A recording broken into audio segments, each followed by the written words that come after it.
ఏంటి లాయరు ఇంకా లేట్ ఏంటి? 3 నెలలు ఓపిక పెట్టారు, 3 నిమిషాలు ఆగలేరా?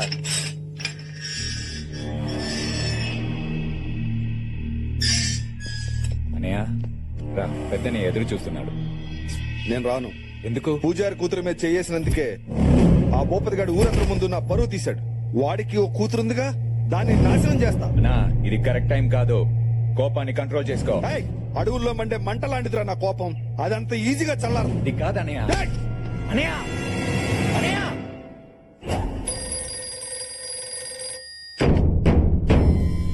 భూపతి గారు, ఆ శివారెడ్డి గారు తమ్ముడు ఇప్పుడే జైలు నుంచి రిలీజ్ అయ్యాడు సార్. మన అమ్మాయి గారిని ఏమైనా చేస్తాడని భయంగా ఉంది సార్. తమ్ముళ్ళు ఎక్కడ్రా?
వీడు నా కూతురు జోలికి వచ్చాడు, వీడిని నేనే వేయాలి.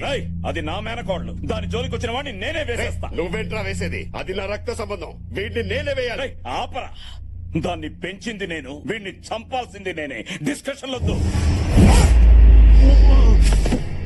నువ్వు డిస్కస్ చేస్తావు, నేను డిసైడ్ చేస్తా.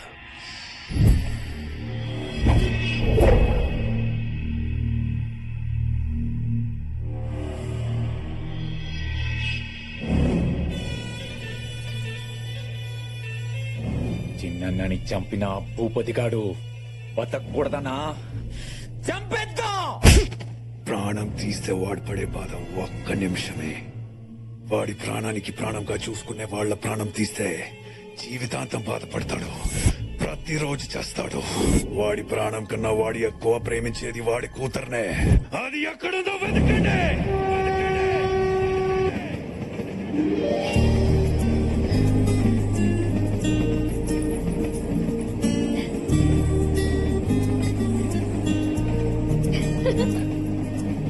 ఏ దివ్య, మేమంతా లోపల కూర్చుంటే నువ్వు ఇక్కడేం చేస్తున్నావే? ఈ గ్రీనరీ ఎంత బాగుందో చూడు. పచ్చని పొలాలు, పైన గాలి, ప్రపంచం మొత్తం ఇలా చెట్లతో నిండిపోతే ఎంత బాగుంటుందో కదా. మేమందరం లోపల బాయ్ ఫ్రెండ్స్ గురించి కబుర్లు చెప్పుకుంటుంటే నువ్వు నేచర్ గురించి ఆలోచిస్తున్నావా? దివ్య, ఫోన్. ఎక్కడి దాకా వచ్చావమ్మా? విజయనగరం దాటాను నాన్న. అంటే నేను మీ బాబాయ్లు ఇంకో 10 నిమిషాల్లో స్టేషన్ లో ఉంటాం. మీరెందుకు రావడం? నేనే ఇంటికి వస్తాను. నిన్ను చూడాలనిపిస్తుందమ్మా. అదే నన్ను ఒక్క నిమిషం లైన్ లో ఉండండి. హలో మావయ్య. ఎక్కడున్నావు తల్లి? దగ్గరలోనే ఉన్నాను. నేను అమ్మ అందరం స్టేషన్ కు వచ్చాం. మీరు కూడానా? వాడొస్తున్నాడా? లేదు లేదు. చూడమ్మా, ఆ భూపతి గాడు నిన్ను తీసుకెళ్ళడానికి స్టేషన్ కు వస్తున్నాడంట. వాడికి ఆ ఛాన్స్ ఇవ్వకూడదని మేమంతా ఇక్కడికి వచ్చాం. సరే సరే, వచ్చాక మాట్లాడుకుందాం. నాన్న. ఏంటమ్మా, ఆ సాయిరెడ్డి గారు ఏమైనా ఫోన్ చేశాడా? లేదు. వచ్చేస్తున్నాం. ఓకే. దేనికి అంత టెన్షన్ పడుతున్నావు? ఏం చేయమంటావు?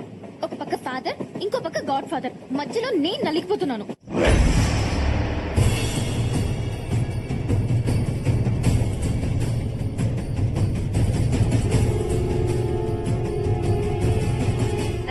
గణేష్ చందాకి వచ్చినట్టు ఎంత మంది వచ్చారో చూడు. ఫోన్లేమ్మా, ఎంతో కొంత ఇచ్చి పంపించేద్దాం. అన్నా, డ్వాక్రా మహిళల మీటింగ్ ఆడవాళ్ళని తీసుకొచ్చినట్టు మన పిల్లల్ని ఎలా తీసుకొచ్చారు చూడు. ట్రైన్ దిగ్గానే దివ్య మన బండి ఎక్కుద్దని తెలీదు. మరదే అన్నయ్య, ఎట్టి పరిస్థితుల్లోనూ దివ్య మనతోనే రావాలి. వాడే కాదు, వాడి బాబు వచ్చిన దివ్య మనతోనే వస్తుంది.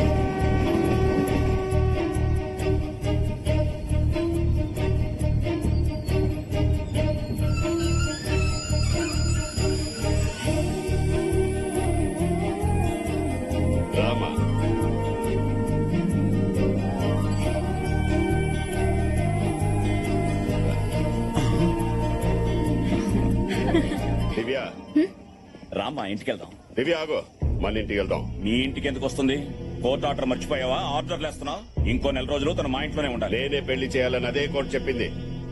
నా కూతురికి మంచి సంబంధాలు వస్తున్నాయి. నీ ఇంట్లో ఉందని తెలిసి వెళ్ళిపోతున్నాయి. దివ్య మాతో వస్తుంది. రా దివ్య. రేయ్, పెంచనోడికి పెళ్లి చేసే హక్కు లేదు. ఏ సంబంధం వచ్చినా మా ఇంటికి పంపు. వచ్చిన వాడు తల్లిగా తనకి, మావయ్యగా నాకు, మా అందరికీ నచ్చాలి. నచ్చాల్సింది నీకు కాదు, నాకు, నా కూతురికి. నా కూతురు పెళ్లి నేను చూసినోడుతోనే ఘనంగా చేస్తా. కట్టుకున్న పెళ్లాల్ని తరిమేసి 25 ఆడదిక్కులేని దిక్కుమాలని బతుకులు బతుకుతున్నారు. మీరే చేస్తారా పెళ్లి? నీలాంటి వెదవకి చెల్లెలుగా పుట్టినందుకు ఆ దేరు వేసిన శిక్షరా అది. నువ్వు చేసింది మర్చిపోయాననుకున్నావా? గుండె కొట్టుకున్న ప్రతి సెకండ్ గుర్తుకొస్తుంది. నా కూతుర్ని తీసుకువెళ్తున్నా. ఎవరంటూ వస్తారో చూస్తా. రా దివ్య. రేయ్, తను మా ఇంటికి వస్తుంది. రామా. రేయ్, అది నా రక్తం రా, నాతోనే వస్తుంది. నా ప్రాణం రా. రా దివ్య. రేయ్, ఆపండి. హాలిడేస్ వస్తే అందరూ ఇంటికి వెళ్దాం అనుకుంటారు, కానీ నేను హాస్టల్లోనే ఉందాం అనుకుంటాను. ఎందుకో తెలుసా? ఇలా ఇలా గొడవ పడతారని. మీ మధ్య పగలు తప్ప పగలు రాత్రి ఏమి ఉండవు. ఇంకొద్దు, ఆపండి ప్లీజ్. నాన్న, నా పెళ్లి మీద ఫుల్ రైట్స్ మీకే. మీరెవరిని తెచ్చినా తలంచుకుని తాళి కట్టించుకుంటా. కానీ అప్పటి వరకు నేను మావయ్య వాళ్ళ ఇంట్లోనే ఉంటాను. వెళ్ళండి మావయ్య.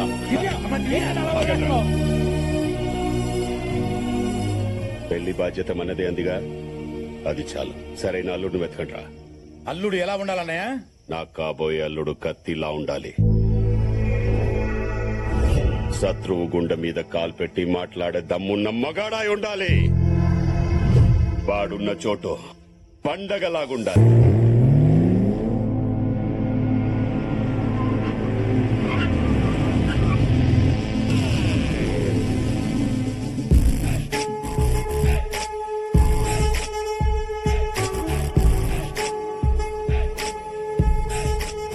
మన ఎండీ లాంటి వరల్డ్ ఎక్కడ ఉండడేమో. No chance. హోలీ రోజు కూడా హాలిడే లేకుండా వాడు మాత్రం బాగా ఎంజాయ్ చేస్తున్నాడు. మన బాసు మామూలుడు కాదు, సింహం చేత కూడా యోగా చేయించగలడు. మనతో సర్కస్ చేయించుకుంటా ఉంటే చాలు.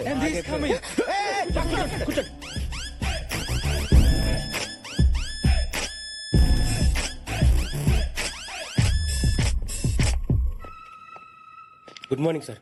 నైట్ పబ్ లో బాగా ఎంజాయ్ చేసావా? లేదు సార్, పింగిల్ గారు రాసిన తెర వెనక బాగోతో నావల్ చదువుకుని 10K పడుకున్నాను. నువ్వు అబద్ధం చెప్పినా ఈ టాగ్నెస్ చెప్తుంది. ఎంత అయింది? 500 euros. బిల్ కాదు, టైం. నైట్ 3 అయింది. మిస్టర్ శాస్త్రి, నాకు కావాల్సింది వర్క్ ని ఎంజాయ్ చేసేవాళ్ళు, వర్క్ ని పక్కన పెట్టి ఎంజాయ్ చేసేవాళ్ళు కాదు. ఇంటికి వెళ్ళి రెస్ట్ తీసుకో. Thank you sir. ఇవాళ నీ శాలరీ కట్. సార్ ఒక డౌట్, ఆ ముగ్గురు శాలరీస్ కూడా కట్. ఇది కళ్ళు వెనక ముందు ఉన్నట్టున్నాయి. హే బాబాయ్, అమ్మయ్యా, మన జోలికి రాలేదు. మిస్టర్ రావు. సార్,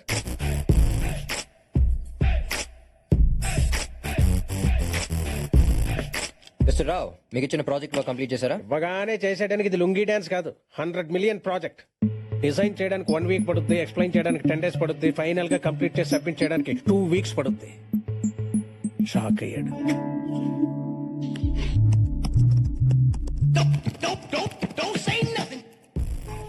సారా, తిరిగే మీద print out from the other room. Okay sir. Race లో మీరు వచ్చే మలుపు గురించి ఆలోచిస్తారు, ముందున్న గెలుపు గురించి ఆలోచిస్తారు. మీరు సూపర్ సార్. అసలు మీ గోల్ ఏంటి సార్? లైఫ్ లో గోల్ ఉన్నాడు రీచ్ అవగానే రిలాక్స్ అయిపోతాడు. ఏ గోలు లేనోడు ఎక్కడికన్నా దూసుకెళ్ళిపోతాడు. మరీ అడ్డగోలుగా మాట్లాడుతున్నాడు.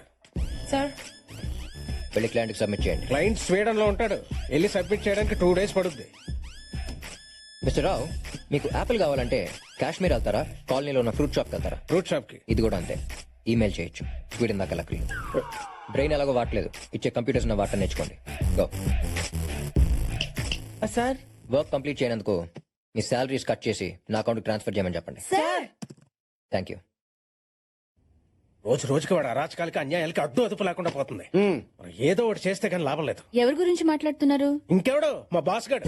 ఏమన్నాడు? నాకు బ్రెయిన్ లేదంట. ఆ విషయం అతనికి ఎలా తెలుసు? బాస్ లేపేస్తే కేసు అవుతాను ఆలోచిస్తున్నాను అత్తయ్య. వారి ఈగో సాటిస్ఫాక్షన్ కోసం పక్కనోడికి జాబ్ సాటిస్ఫాక్షన్ లేకుండా చేస్తున్నాడు. వాడు ఎండి కాదమ్మా, యముడు. మన రీతి ఇంటికి వెళ్ళాడంట. ఎవరికైనా ఫేవర్ వస్తే ఫ్రూట్స్ తీసుకెళ్తారు, వీడు థర్మామీటర్ తీసుకెళ్లాడు. మామయ్య, నేను వాడితో పని చేయలేను. వాడి కంపెనీకి ఆపోజిట్ గా వేరే కంపెనీ పెట్టి నా టాలెంట్ తో కార్తీక్ అని తొక్కేస్తాను. ఇక్కడ ఎవరో టాలెంట్ గురించి మాట్లాడుతున్నారు. హెల్ప్ కావాలా? వచ్చాడు. మన అట్టుపుండి తొక్క మీద కాలేస్తేనే 3 నెలలు లగలపోయావు. ఇంకా నన్ను దొక్కేయాలని చూస్తే లైఫ్ లో లెగలే బావా నాకు పెట్టమ్మా. అన్నయ్య నువ్వెప్పుడొచ్చా? ఏ ప్లీజ్ నువ్వు మరీ అంత ప్రేమగా పోలే ఓకే ఈ హార్ట్ తట్టుకోలేదు. నువ్వు నాన్న నన్ను పొగుడుతున్నప్పుడే వచ్చా. అయినా ఆఫీస్ విషయాలు అమ్మకి చెప్తారేంటి? అమ్మ ఫేస్ చూసే మిమ్మల్ని కట్ చేయకుండా మీ శాలరీలు మాత్రం కట్ చేస్తున్నా. సంతోషించండి. అసలు నువ్వేమనుకుంటున్నారా నా గురించి? చెప్పనా చెల్లెమ్మా, కొంతమంది అమ్మాయిలు రాకెట్ లో పైకి వెళ్తుంటే మరి కొందరు వాకెట్ లో ముగ్గులేసుకుంటున్నారు. నువ్వు రెండింటికి పనికిరావు. చూడమ్మా విదెప్పుడు ఇంతే. ఏంటో అడగాలంట అడగమ్మా. మీ నాన్నగారు వాళ్ళకి ఆఫీస్ లో రెస్పెక్ట్ ఇవ్వట్లేదు అంట. ఇంట్లో ఇస్తున్నాను కదమ్మా, అక్కడ కావాలంటున్నా. మాకు చాలా అవమానంగా ఉంది. అవమానమా? నేను ఈ కంపెనీ పెట్టాకే మనం ఈ పొజిషన్కి వచ్చాం. నేను ఆడుకునే గేమ్స్ ని డెవలప్ చేసి కంపెనీ పెట్టాను. మన ఫ్యామిలీని స్టేజ్ లో నిలబెట్టాను. ఇవాళ మిమ్మల్ని ఎక్కడ కూర్చోబెట్టాను. అంటే ఏంటి ఇప్పుడు సన్మానం చేయమంటావా? పెళ్లి చేయమంటున్నా. అప్పుడెంత తొందర ఏంట్రా? ఇట్స్ మై లైఫ్ ప్లానింగ్ మా. నువ్వు ఎంత ప్లాన్ చేసినా లాభం లేదు. పైన నాయన ఈ పాటికి నీ కోసం ఎవరో ఒకరిని ప్లాన్ చేసే ఉంటాడు. Wow how romantic. Who's that babe ma'am?